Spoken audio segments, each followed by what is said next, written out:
India Legal presents Courts Roundup.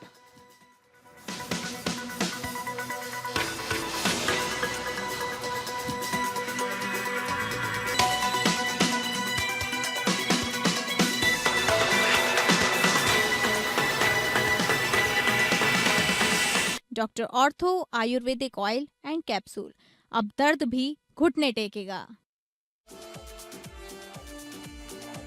Supreme court ने दिया आदेश, राजस्थान के सभी सरकारी निजी स्कूलों में पढ़ाई जाएगी राजस्थानी। 30 सितंबर तक नीति बनाए। सीबीएसई, आईसीएसई सभी स्कूल के दायरे में। 30 सितंबर तक रिपोर्ट तलब।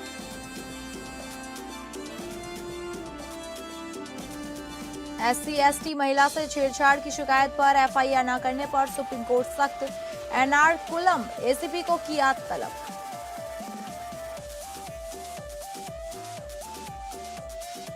एक वोट से जीते टीवीके के सेतुपति एमएलए को विधानसभा कार्यवाही में भाग लेने पर रोक। डीएमके नेता की याचिका पर मद्रास हाईकोर्ट का फैसला। चुनाव में धांधली के आरोप। गिरफ्तारी पर पंजाब के मंत्री संजीव अरोड़ा ईडी खिलाफ पंजाब हरियाणा हाईकोर्ट पहुंचे।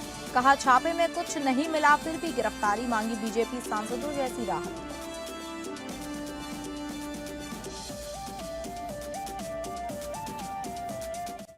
नमस्कार, आप सभी का स्वागत है कोर्ट्स राउंड अप में और मैं हूं आपके साथ अंकिता सिंह। अगले आधे घंटे हम आपको सुप्रीम कोर्ट, हाई कोर्ट और तमाम निचली अदालतों की खबरों की जानकारी देंगे। तो शुरू करते हैं courts round up. India Legal presents Courts Roundup.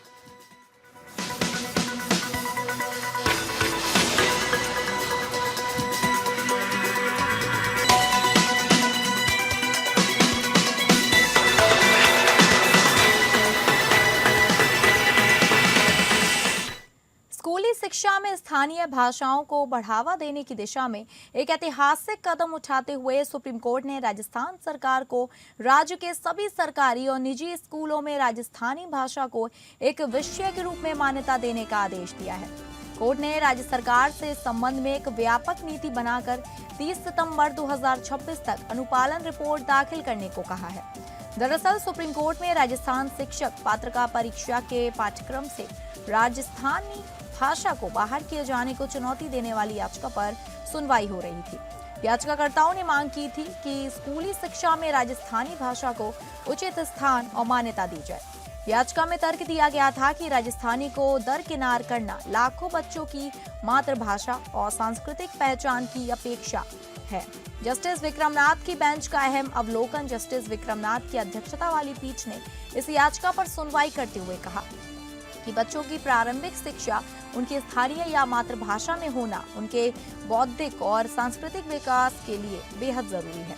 Court ने टिप्पणी की, जब बच्चा अपनी मातृभाषा में सीखता है तो उसकी समझ बेहतर होती है और वह अपनी जड़ों से जुड़ा रहता है। राजस्थानी केवल एक बोली नहीं बल्कि एक समृद्ध साहित्य और इतिहास वाली भाषा है। सरकार को 30 सितंबर तक का समय। सुप्रीम कोर्ट ने राजस्थान सरकार को निर्देश दिया कि वह स्कूलों में राजस्थानी भाषा को मान्यता देने के लिए एक व्यापक नीति तैयार करे। इस नीति में यह तय किया जाए कि किस कक्षा से राजस्थानी को अनिवार्य या वैकल्पिक विषय के रूप में पढ़ाया जाएगा, पाठ्यक्रम क्या होगा और शिक्षकों की नियुक्ति कैसे होगी। कोर्ट ने राज्य सरकार को 30 सितंबर 2026 तक आदेश के अनुपालन की रिपोर्ट दाखिल करने का समय दिया है। निजी स्कूल भी दायरे में। कोर्ट के आदेश का दायरा सिर्फ सरकारी स्कूलों तक सीमित नहीं है। सुप्रीम कोर्ट ने स्पष्ट किया कि यह नीति राज्य के सभी स्कूलों पर लागू होगी। इसमें सीबीएसई, आईसीएसई बोर्ड से संबंधित निजी स्कूलों को भी अपने पाठ्यक्रम में राजस्थानी भाषा को शामिल करना होगा। क्यों अहम है यह फैसला? सांस्कृतिक संरक्षण। राजस्थानी भाषा को संविधान की 8वीं अनुसूची में शामिल करने की मांग लंबे समय से उठ रही है। यह आदेश भाषा और संस्कृति के संरक्षण की दिशा में बड़ा कदम माना जा रहा है। शिक्षा का अधिकार। नई शिक्षा नीति 2020 भी मातृभाषा में प्रारंभिक शिक्षा पर जोर देती है। सुप्रीम कोर्ट का यह आदेश एनईपी के उद्देश्यों के अनुरूप है। रीट से राजस्थानी को हटाने के फैसले पर भी अब पुनर्विचार की संभावना बढ़ गई है। नीति बनने के बाद शिक्षक भर्ती में राजस्थानी को शामिल करना पड़ सकता है। राजस्थान सरकार के शिक्षा विभाग के अधिकारियों के अनुसार कोर्ट के आदेश का अध्ययन कर जल्द ही विशेषज्ञ समिति का गठन किया जाएगा, जो पाठ्यक्रम और नीति का खाका तैयार करेगी। शिक्षा जगत और भाषा कार्यकर्ताओं ने सुप्रीम कोर्ट के इस फैसले का स्वागत किया है।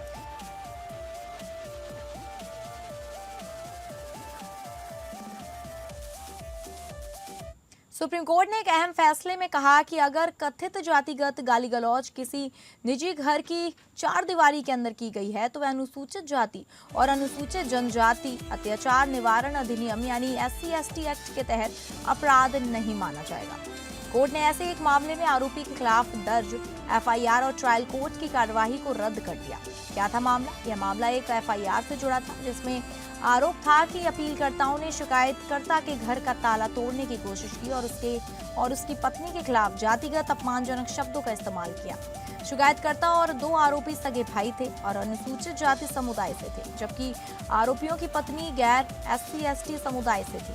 ट्रायल कोर्ट ने एक आरोपी के खिलाफ SC/ST एक्ट की धारा 3(1)R और 3(1)S के तहत आरोप तय किए थे। साथ ही सभी आरोपियों पर IPC की धारा 506, धारा 34 के साथ के तहत भी आरोप लगे।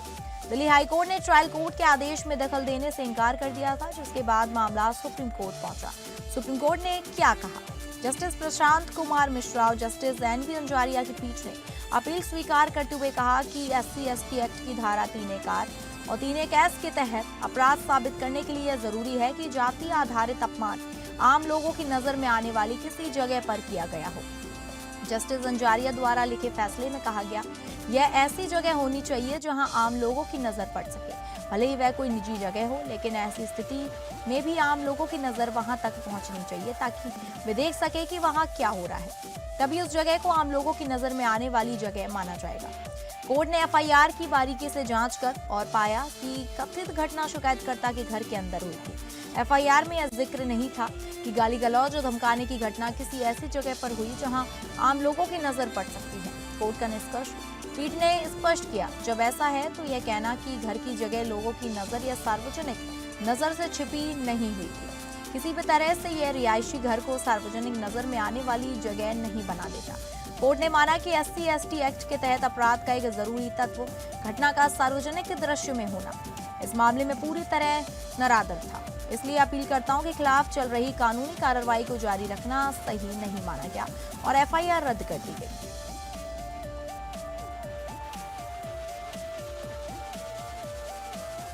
सुप्रीम कोर्ट ने केरल पुलिस द्वारा अनुसूचित जाति वर्ग की महिला से कथित छेड़छाड़ की शिकायत पर FIR दर्ज न करने को गंभीरता से लिया है। कोर्ट ने एर्नाकुलम के सहायक पुलिस आयुक्त को 15 मई 2026 को व्यक्तिगत रूप से पेश होने का आदेश दिया है। जस्टिस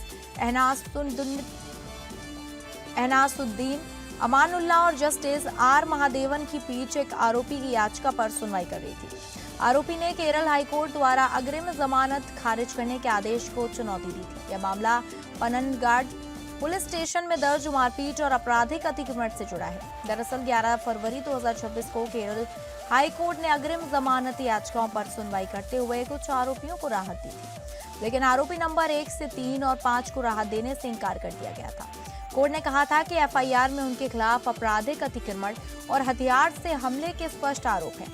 सुनवाई के दौरान आरोपी नंबर 4, जो एक महिला है, दलील दी कि उसके साथ कुछ छेड़छाड़ हुई थी। हाईकोर्ट ने इस बात को रिकॉर्ड कर उसे अग्रिम जमानत दे दी थी। सुप्रीम कोर्ट में याचिकाकर्ता की ओर से कहा गया कि आरोपियों के खिलाफ FIR दर्ज होने से पहले ही सह आरोपी पक्ष की एक महिला ने पुलिस को छेड़छाड़ की शिकायत दी थी। शिकायत के साथ मेडिकल रिकॉर्ड भी लगाए गए थे जिनमें चोटों का जिक्र था, लेकिन पुलिस ने FIR तक दर्ज नहीं की। इस पर सुप्रीम कोर्ट ने पुलिस की निष्पक्षता पर कड़ी नाराजगी जताई। कोर्ट ने कहा, जब कोई व्यक्ति शुरुआती सबूतों के साथ पुलिस के पास शिकायत लेकर जाता है और पुलिस FIR जैसी बुनियादी कार्रवाई भी नहीं करती, तो इससे जनता का आपराधिक न्याय प्रणाली और पुलिस पर भरोसा टूटता है।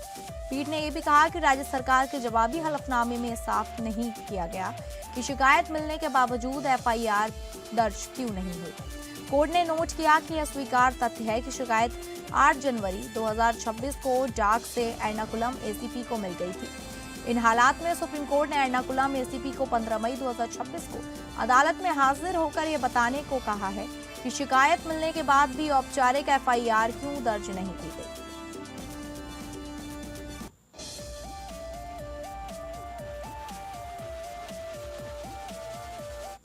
संजय कपूर के पारिवारिक ट्रस्ट को लेकर उनकी मां रानी कपूर और पत्नी प्रिया कपूर के बीच विवाद और गहरा हो गया है।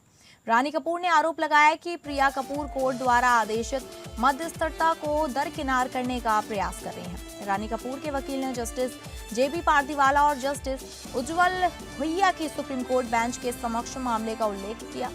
7 मई को बेंच ने सभी पक्षों की सहमति के बाद भारत के पूर्व मुख्य न्यायाधीश डीवाई चंद्रचूड़ को विवाद के लिए मध्यस्थ नियुक्त करने का आदेश पारित किया था। हालांकि रानी कपूर ने आज कोर्ट को बताया कि 8 मई को रघुवंशी इन्वेस्टमेंट प्राइवेट लिमिटेड, जिनके पास विवादित संपत्ति का बड़ा हिस्सा है, सुप्रीम कोर्ट की बेंच ने रानी कपूर के आवेदन पर 14 मई को सुनवाई तय की है। यह विवाद रानी कपूर फैमिली ट्रस्ट के निर्माण और नियंत्रण को लेकर है। संजय कपूर की संपत्ति पर नियंत्रण का मामला दिल्ली हाईकोर्ट में भी लंबित है। रानी कपूर ने ट्रस्ट की सभी संपत्तियों के हस्तांतरण पर यथास्थिति की मांग करते हुए सुप्रीम कोर्ट का रुख किया है। उनका आरोप है कि ट्रस्ट के जरिए उन्हें सोना ग्रुप कंपनियों सहित संपत्ति से वंचित किया गया।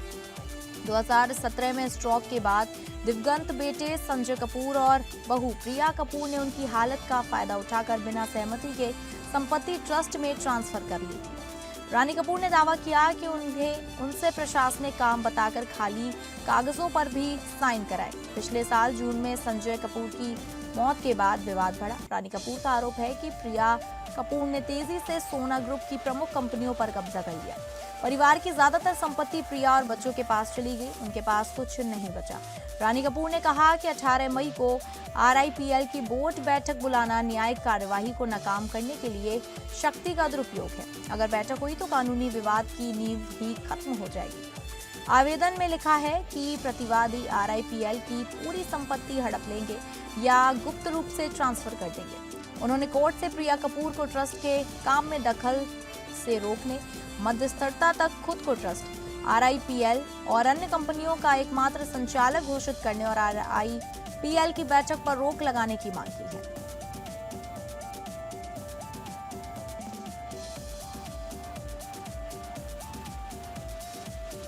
मद्रास हाईकोर्ट ने TVK के उम्मीदवार R श्रीनिवास सेतुपति को तमिलनाडु विधानसभा की विधायी कार्यवाही में भाग लेने से रोक दिया। द्रविड़ मुत्रेन कशगम यानी DMK के नेता KR पोरिया करुप्पन ने तिरुपत्तूर विधानसभा क्षेत्र से उनके चुनाव को चुनौती दी थी। KR पोरिका करुप्पम बना मुख्य चुनाव अधिकारी। आज के आदेश के साथ सेतुपति फिलहाल फ्लोर टेस्ट या अन्य विधानसभा कार्यवाही में भाग नहीं ले सकते। DMK के पेरिया करुप्पन चुनाव में सेतुपति से एक वोट से हार गए थे। एक चुनाव याचिका में पेरिया करुप्पन ने आरोप लगाया कि एक पोस्टल बैलेट गलत निर्वाचन क्षेत्र में भेजे जाने के कारण गिना नहीं गया। उन्होंने मतगणना प्रक्रिया में अन्य अनियमितताओं और विसंगतियों का भी आरोप लगाया। Justice Victoria Gowri N Senthil Kumar की पीठ ने आज माना कि प्रथम दृष्टया मामला बनता है, इसलिए इसने TVK के विजयी उम्मीदवार सेतुपति को अगले आदेश तक किसी भी फ्लोर टेस्ट में मतदान करने या भाग लेने से रोक दिया, जिसमें विश्वास प्रस्ताव, अविश्वास प्रस्ताव, ट्रस्ट वोट या कोई भी मतदान कार्यवाही शामिल है, जहां सदन की संख्या बल की जांच की जाती है। हालांकि कोर्ट ने स्पष्ट किया कि इस आदेश को सेतुपति के चुनाव को रद्द करने के रूप में नहीं माना जाएगा। यह भी कहा कि आदेश पेरिया करुप्पन की निर्वाचित घोषित किए जाने का कोई अधिकार नहीं देगा। इस आदेश का मतलब है कि 234 सदस्यीय तमिलनाडु विधानसभा में TVK के नेतृत्व वाले गठबंधन के पास एक MLA का बहुत मामूली बहुमत है। TVK गठबंधन के पास वर्तमान में सदन में 120 MLA हैं। आज के आदेश के बाद केवल 119 ही सदन की कार्यवाही में भाग ले सकते हैं। आज के आदेश में कोर्ट ने आधिकारिक प्रतिवादियों को 4 मई 2026 को हुए नंबर 185 तिरुपत्तूर विधानसभा क्षेत्र के मतों की गिनती से संबंधित सभी रिकॉर्ड सुरक्षित और संरक्षित करने का भी निर्देश दिया। इन रिकॉर्ड में समेकित मतगणना सार, वैधानिक form, round wise counting sheet, EVM vote account record, postal ballot record, खारिज पोस्टल बैलेट कवर, खारिज पोस्टल बैलेट पेपर, घोषणाएं, लिफाफे, खारिज पोस्टल बैलेट के पुनर्सत्यापन से संबंधित कार्यवाही और सभी जुड़ी सामग्री शामिल है। कोर्ट ने यह भी निर्देश दिया कि यदि नंबर 185 तिरुपत्तूर विधानसभा क्षेत्र से संबंधित कोई पोस्टल बैलेट कथित तौर पर प्राप्त हुआ था और उसे नंबर 50 तिरुपत्तूर विधानसभा क्षेत्र में प्राप्त, संभाला, रखा या खारिज किया गया था तो उसे पहचाना जाए, सील किया जाए, सुरक्षित रखा जाए और बिना खोले या छेड़छाड़ किए अलग से संरक्षित किया जाए।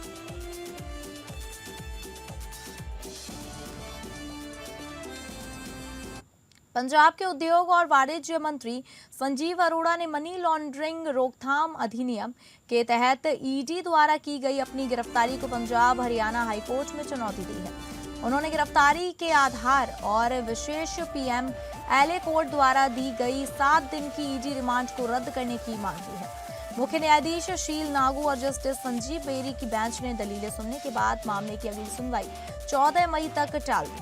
वरिष्ठ अधिवक्ता पुनीत बाली ने अरोड़ा की ओर से इसे राजनीतिक प्रतिशोध का मामला बताया।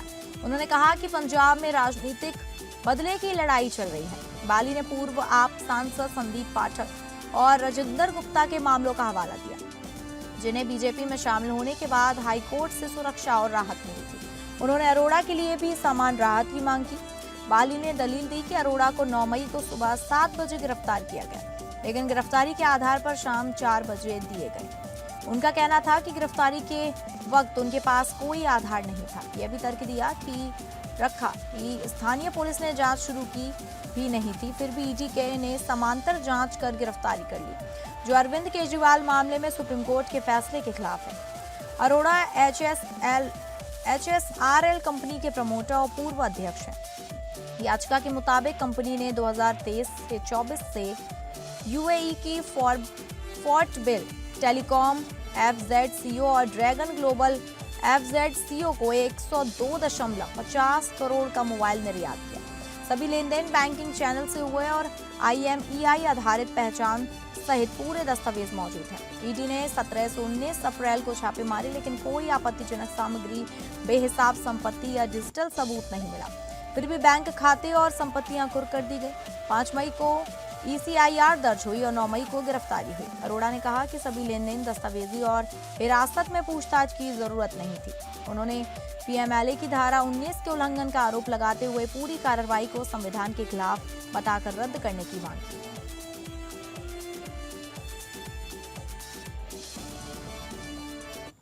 दिल्ली हाईकोर्ट ने केंद्रीय सूचना एवं प्रसारण मंत्रालय और प्रसार भारती को भारत में फीफा वर्ल्ड कप 2026 के प्रसारण की मांग वाली याचिका पर नोटिस जारी किया।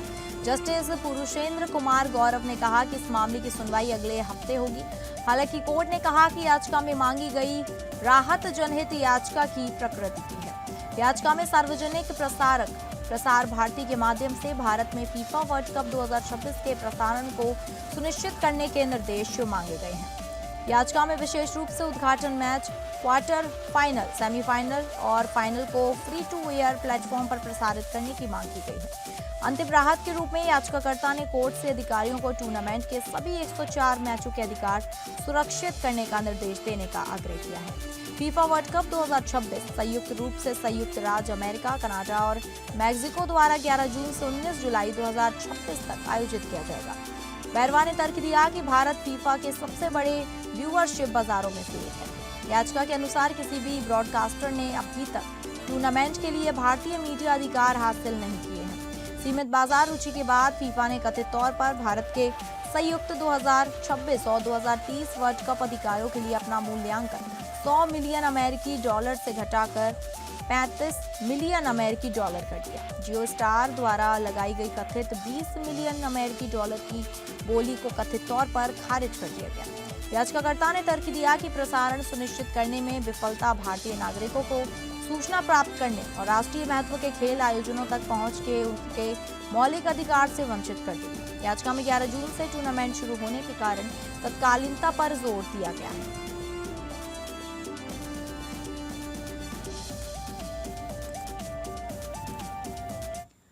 तो फिलहाल कोर्ट्स राउंडअप में बस इतना ही। नमस्कार। India Legal presents Courts Roundup.